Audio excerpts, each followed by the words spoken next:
우울증은 제가 지난 시간에 이제 어떤 증세적 우울증에 대해서 말씀을 드렸는데, 이 우울사파는 그 우울증으로 가는 간단하게는 기분이 가라앉아 있거나 축 처져 있고, 또 풀이 죽어 있고 허전하고, 좀 여기서 더 나가면 이렇게 침울하고, 이런 상태가 한 2주 이상 지속이 되면 이거를 이제 우울사파로 볼 수 있다라고 합니다. 우울사파의 정도의 진단 방법들이 있어요. 뭐 대표적인 건 DSM-5가 있고, 뭐 그 외에도 뭐 MDD, 뭐 MDQ 이런 여러 가지 진단 방법들이 있죠.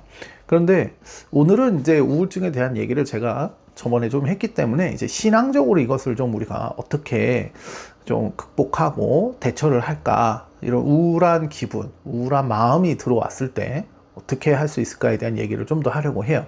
첫 번째로는 억지로 기뻐할 필요는 없다는 겁니다. 우리가 어떤 일이 있을 때 우울한 기분이 들어요. 뭐 부정적인 기분, 깔아앉는 기분, 여러 가지 좋지 않은 생각들이 우리 안에 들어와요. 그리고 더 나아가서는 하나님을 원망하게 되고, 나에게는 하나님이 없어, 하나님은 나를 버리셨어, 이런 생각들이 들어올 때 내가 인지적으로 이렇게 인지를 하면서 억지로 막 그 기분을 바꾸려고 애쓰진 않아도 됩니다. 그냥 그 기분 자체를 하나님께 그대로 기도를 하는 게 오히려 하나님이 또 꾸밈 없는 하나님을 향한 고백을 통해서 하나님이 일하시게 되는 길이 열릴 수 있거든요. 그래서 굳이 억지로 할 필요는 없다. 두 번째로는 하나님은 고통받는 자와 함께 하십니다. 우리는 하나님의 자녀예요. 그러니까 하나님은 우리 자녀를 버려두지 않으십니다. 그리고 예수님도 고통받는 자에게 가장 먼저 가셔서 그들의 고통의 원인을 해결해 주셨어요. 귀신 들린 자는 귀신을 몰아내 주시고, 병든 자는 병을 고쳐 주시고, 죄의 문제 때문이라면 죄를 사하여 주시는 이런 일들을 하셨습니다. 세 번째로는 영성의 회복을 위한 재충전이에요. 우리가 직장이나 이런 스트레스를 많이 받게 되면 이 우울사파가 오는 경우가 있습니다. 막 스트레스의 결과, 어떤 대인관계의 어려움이나 또는 학업의 스트레스, 이런 것들로 인해서 내가 정상적이지 못한 생각과 행동들을 하는 경우인데요. 이럴 때는 적절한 휴식이 굉장히 많은 도움이 됩니다. 좀 그런 상황과 환경을 벗어나서 여행을 가본다든지요, 아니면 새로운 사람과의 만남, 이런 것들을 통해서 좀 그 스트레스 환경을 벗어나는 것이 큰 도움이 됩니다. 네 번째는 부활의 능력에 소망을 가져라 라는 겁니다. 예수님은 십자가를 지시는 그 상황, 그 정말 죽음으로 가는 상황이었지 않습니까? 그런데도 주님은 그 뒤에 있을 부활을 바라보셨어요. 그리고 그 부활에 대해서 제자들에게도 얘기를 하셨습니다. 지금은 끝이 보이지 않는 터널에 있는 것 같고, 내게는 전혀 어떤 빛이 보이지 않을 것 같지만 반드시 그 끝이 있다는 사실을 잊어서는 안 됩니다. 터널에도 반드시 끝은 있고요. 그리고 겨울에도 봄은 찾아옵니다. 그렇기 때문에 우리가 이 소망, 이 고난과 시련은 언젠간 끝이 난다는 사실을 절대 잊어서는 안 됩니다.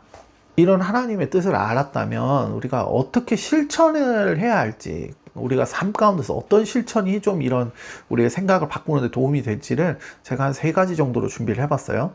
첫 번째는 아주 사소한 거 하나에 감사한 생각을 하자라는 거예요. 우리가 계속 부정적인 생각, 그리고 안 좋은 마음, 자꾸 기복, 그리고 이런 것들로 인해서 우리 뇌는 이 기분이 좋지 않고 우울한 이런 마음이 있을 때는 굉장히 부정적인 생각만 선택적으로 받아들이게 작용이 돼 있어요.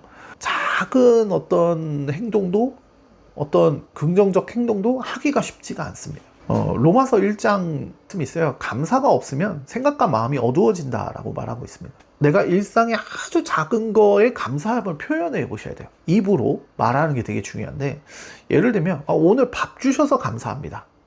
오늘 아침에 눈 뜨게 해주셔서 감사합니다. 아프지 않게 해주셔서 감사합니다.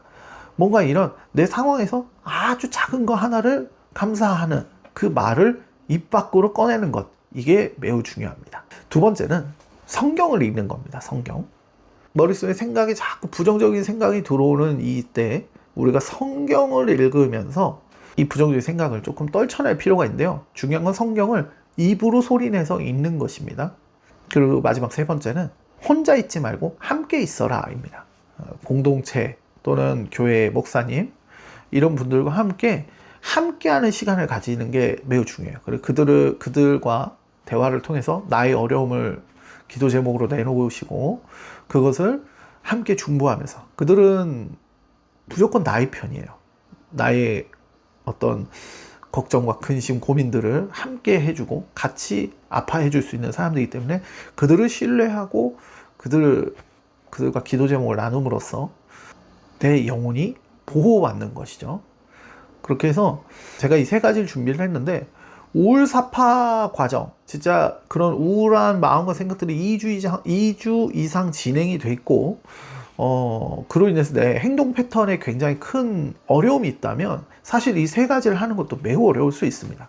작은 것부터 하나씩 하는 게 중요합니다. 입으로 소리를 내서 하나님 말씀을 읽고 입으로 소리를 내면서 감사의 표현을 하고 우리 공동체와 함께 하는 시간 이런 것들이 아주 작지만 조금씩 도움이 되고 여러분들이 그 생각을 빠져나옴에 있어서 큰 도움이 될 거라고 저는 보고 있습니다. 기도하며 응원하도록 하겠습니다. 혹시라도 여러분들 신앙 생활과 여러분들 생각 가운데 걱정이 있고 근심이 있고 뭔가 어려움이 있다면 댓글을 남겨주시면 제가 대답할 수 있는 선에서 제 생각을 남겨드리도록 하겠습니다.